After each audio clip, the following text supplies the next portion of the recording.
Good morning, Nicolations! Good morning to our preschool pupils, yung ating mga nursery and kindergarten learners. Good morning! Ayan, online tayo today because masama ang panahon, no po? Kaya mag-pray lang ng mag-pray kids, no po?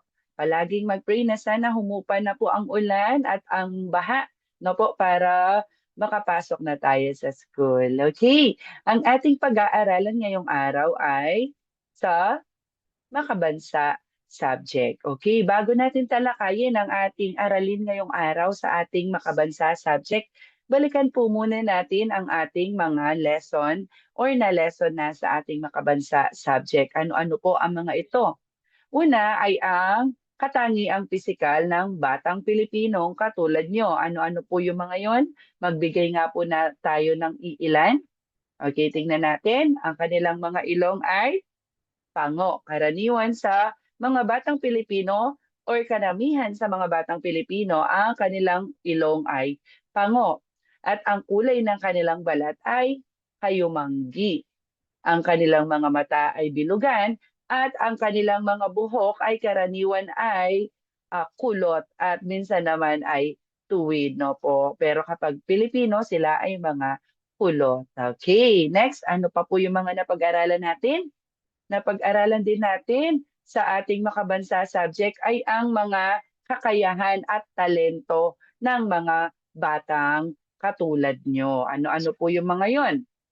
Ang kakayahan nila sa pag-awit, pagguhit, pagpinta, pagsayaw, at iba-iba pang mga kakayahan na kaya nating hubugin at hasain kung ito ay inyong pag-aaralan. Okay, ngayon meron tayong bagong aralin o meron tayong bagong lesson sa ating makabansa subject. Okay, tingnan natin kung ano ito. Ayan, ito ay tungkol sa katangian pa rin. Pero ito ay tungkol sa pag-uugali ng mga Pilipino. Ano-ano po ba ang mga pag-uugali ng mga Pilipino? Tingnan natin. Ayan, ano-ano ang mga katangian at pag-uugali ng mga batang Pilipinong katulad nyo o isang Pilipinong katulad nyo? Tingnan natin. Ayan, as you can see or kung inyong makikita sa screen, merong mga batang nagmamano sa kanilang mga lolo at lola. Ang sabi nila, mano po lolo, mano po lola. Isa sa mga katangian nating mga Pilipino ay ang pagbibigay respeto sa ating mga nakakatandang kapamilya o yung mga nakakatanda na nakikita natin at nakakasalamuhan natin sa ating paligid. Okay, nagbibigay tayo ng galang sa kanila sa pamamagitan ng pagmamano sa kanila. Ayan, next one.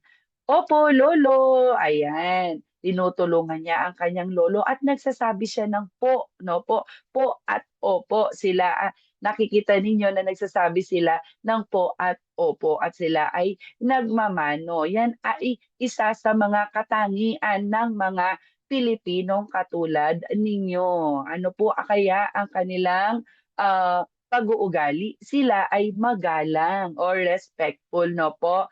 Ang pagbibigay respeto sa mga nakakatanda sa paligid natin at sa ating mga magulang at mga guro, no po, ito ay katangian nating mga Pilipino na kailangan nating pagyamanin at lagi nating gagawin, no po.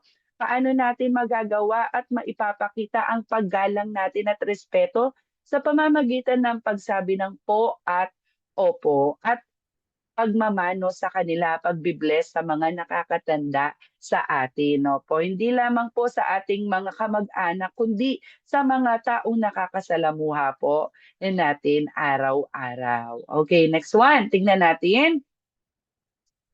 Ayan. Okay, nakikita natin na yung bata, tinutulungan niya yung lola sa pagbubuhat ng mga mabibigat na bagay. Next one, ayan, tinulungan niya yung batang nasaktan, no po? Tinulungan niya na tumayo.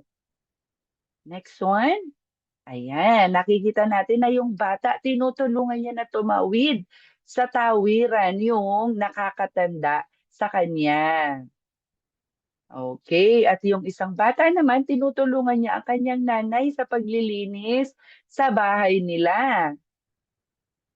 Okay, at ang panghuling larawan ay nagtutulungan silang magkapatid sa pag-aayos ng higaan nila bago sila matulog. Ano po kaya ang pangalawang katangian o pag-uugali ng ating mga bata sa larawan? Sila ay matulungin or helpful. Ayan. Isa sa mga katangian o pag-uugali nating mga Pilipino ay ang pagiging matulungin natin, no? Likas sa atin ng pagiging matulungin. Kailangan natin itong pagyamanin, no po. Hindi lang tayo tumutulong sa mga kaklase natin, sa mga guro natin o sa mga magulang natin. Kailangan sa lahat ng mga nangangailangan sa atin ay tutulungan natin kung atin itong makakaya, no po? Kung ano ang kaya nating maitulong, itulong natin sa pamamagitan ng pagbubuhat ng mga mabibigat kung kaya natin ito. Kapag halimbawa, hindi natin sila matulungan maglinis, paano natin sila matutulungan? Huwag tayong magkakalat, no po, para matulungan natin na mabawasan ang nililinis na mga tao sa paligid natin. Ayan, yan po ay isa sa mga pag-uugali nating mga Pilipino. Tayo ay matulungin or helpful. We help each other. Na po. Next one. Tingnan natin.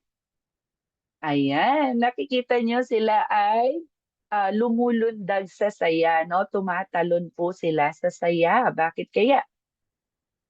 Next one, makikita nyo, no, merong first, merong second, merong third. Pero kung makikita nyo sa larawan, silang lahat ay masaya, no po? Silang lahat, kahit wala silang trophy, isa lang ang may trophy, pero masaya silang lahat. Makikita nyo na masaya silang lahat sa larawan. Next one. Ayan, sila ay sumasayaw at nagpapakita sila na sila ay masaya din. Ano po ang katangian ng Pilipino? Sila ay or tayo ay masayahin or cheerful, no po. Isa sa mga katangian nating mga Pilipino ay ang pagiging masayahin, no po. Nakita natin kanina sa larawan na kahit na sila ay hindi nanalo, no po, sila pa rin ay masaya sa pagiging wagi ng kanilang kasama, no po. Kailangan tayo ay maging masaya kung ano man ang achievement o nakukuha ng mga tao sa paligid natin. Dahil tayo ay mga Pilipino, tayo ay masayahin, no po. Katulad ngayon ay umuulan pero tayo ay masaya. Alam ko na kayo ay masaya, no po. Hindi dahil walang pasok, kundi dahil tayo ay ligtas sa ating pamamahay, tayo ay ligtas kasama ang ating mga pamilya. Kahit anong mangyari, tayo ay masaya dahil tayo ay sama-sama. Okay, next one. Tingnan natin. Ayan, nakikita natin na nagliligpit siya, no po? Inaayos niya o nililigpit niya yung kanyang mga laruan pagkatapos niyang gamitin. Next one. Ayan, anong ginagawa niya? Siya ay kumakain kasama ang kanyang nanay. Tinutulungan niya ang kanyang nanay, no po? Next one. Ayan, si ate, tinutulungan niya din ang kanyang kapatid sa paggawa ng kanyang takdang aralin o ng kanyang gawain. Ano po kaya ang katangian o pag-uugali ng isang batang Pilipino? Sila ay masunurin. Ayan, sila ay masunurin. Sila ay tumutulong. Paano sila tumutulong? Sa pamamagitan ng pagsunod sa utos. Halimbawa, si kuya, inutusan siya ng kanyang nanay na iligpit ang mga laruan. Sinusunod niya ito at ito ay kanyang ginagawa. At ito namang isa na nasa gitna, inutusan siya o sinabihan siya na kumain ng gulay. Ayan, sa pamamagitan ng pagkain niya ng gulay, natutulungan niya si nanay na hindi na kailangan magluto pa ng ibang putahe si nanay ng iba pang pagkain dahil ikaw ay susunod sa utos ni nanay na kumain ng gulay. At sila ate at si Bunso, gumagawa sila ng kanilang takdang aralin dahil sinusunod nila ang utos ng kanilang guro at ang utos ng kanilang nanay na gawin ito sa takdang oras, no po, para later makapaglaro na sila pag sila ay natapos na, no po. Ayan, isa sa katangian o pag-uugali nating mga Pilipino ay ang masunurin. Tayo ay sumusunod sa utos ng mga magulang natin o ng mga nakakatanda sa atin. No po, kailangan ginagawa natin ito, no po. Kung ano ang inutos sa atin, kailangan po hindi yung wait lang, mamaya na po. Kailangan po gawin na po natin ito para may oras pa tayo para makapaglaro. No po. Next one.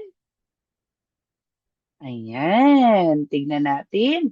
Siya ay gumagawa din ng kanyang takdang aralin na po. Next one is siya naman or sila naman ay tinutulungan ulit si nanay sa pagsampay ng mga labahin. Next one, ito naman sila ay nagliligpit ng pinaghigaan nila. Ano po kaya ang pag-uugali na meron sila? Sila ay masipag o hardworking, no po. Tayong mga Pilipino ay likas na masipag, no po. Ginagawa natin kung ano po ang inatasan or inatas na gagawin natin, no po. Kung kayo ay pinapagawa ng assignment, kayo ay gagawa nito, no po. Kung may pinapagawa si teacher o si nanay na performance task o gawain, gagawin nila ito. Kung may pinapaligpit si nanay, gagawin nila ito. Kung may pinapatapon si nanay sa basura, itatapon po nila ito. Kung may pinapaligpit si nanay, ililigpit po nila ito dahil kayo ay masipag na bata. You are hardworking, no po. Tayong mga Pilipino ay hardworking or masipag. Masipag mag-aral, masipag magligpit, masipag gumawa ng gawain bahay, masipag tumulong kay nanay at tatay. Next one, tingnan natin. Ayan, makikita nyo na nanghihiram siya or pinapahiram niya yung kanyang kaklase ng kanyang mga crayons, no po, o pangkulay. Next one naman. Ayan, sila ay friends, no? Sila ay magkaibigan.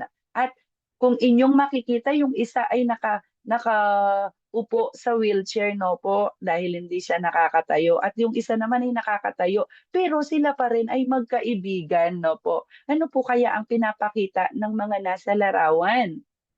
Ayan, tayong mga Pilipino ay mabait or we are kind and we are good, no po. Tayo ay mababait, hindi po tayo pumipili ng mga kakaibiganin natin o yung mga kalaro natin. Tayo ay nagsishare, tayo ay nakikipaglaro kung ano man ang kulay ng balat ng ating mga kalaro, kung siya man ay nakakatayo, kung siya man ay nakakapagsalita, kahit man hindi niya na-express ang sarili niya, tayo ay nakikipaglaro pa rin sa kanila dahil tayo ay mababait, hindi tayo namimili ng ating mga kalaro, no po. Dahil tayong lahat ay gawa ng Diyos, kaya kailangan po ay tayo ay mabait sa ating kapwa. Huwag po tayong mamimili ng ating mga kalaro. At alam ko naman na kayo ay mababait, di ba? Kayo ay mabait, hindi kayo pumipili ng inyong mga kalaro. And that's good, no po. You are kind. All of you are kind.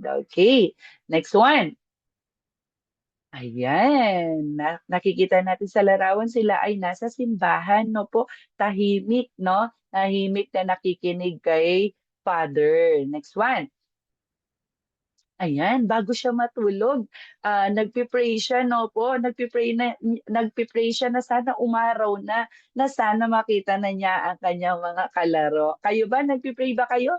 Pinagpe-pray niyo ba na sana umaraw na, dumating na si Mr. San para makapasok na tayo, para makapaglaro na tayo. Ayan, no, ang katangian o pag-uugali ng Pilipino na ipinapakita sa larawan, sila ay madasalin, no po. Tayong lahat ay madasalin. Dapat tayong lahat ay nagpipray, hindi lamang para sa ating sarili, no po, kundi para sa lahat, no po. Hindi tayo nagpipray na, sana po, bigyan niyo po ako ng laruan, ako po ay bigyan niyo ng pagkain. Hindi po, no po. Kapag nagpipray tayo, kailangan ay para sa lahat, no po. Sana po ay umaraw na para makapagtrabaho na po ang mga tao at makapag-aral na po kami. At para hindi po mapahamak ang ibang mga tao habang umuulan. At para po hindi po lumubog ang bahay ng ibang mga tao dahil hindi lahat tayo ay pare-pareho ng sitwasyon. Kaya kailangan ay nagpe-pray tayo hindi lamang para sa atin, kundi para sa lahat. Okay?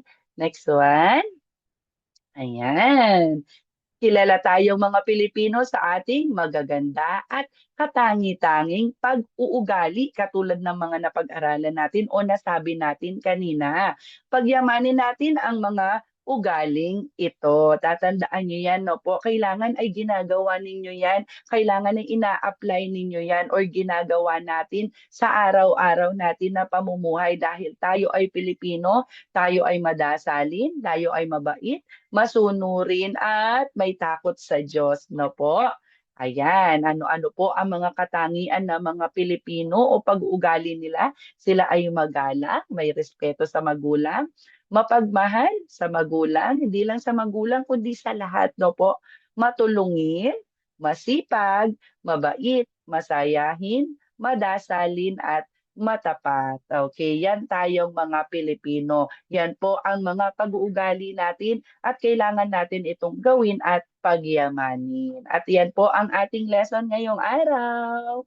Magandang buhay. Bye everyone. I love you. Keep safe.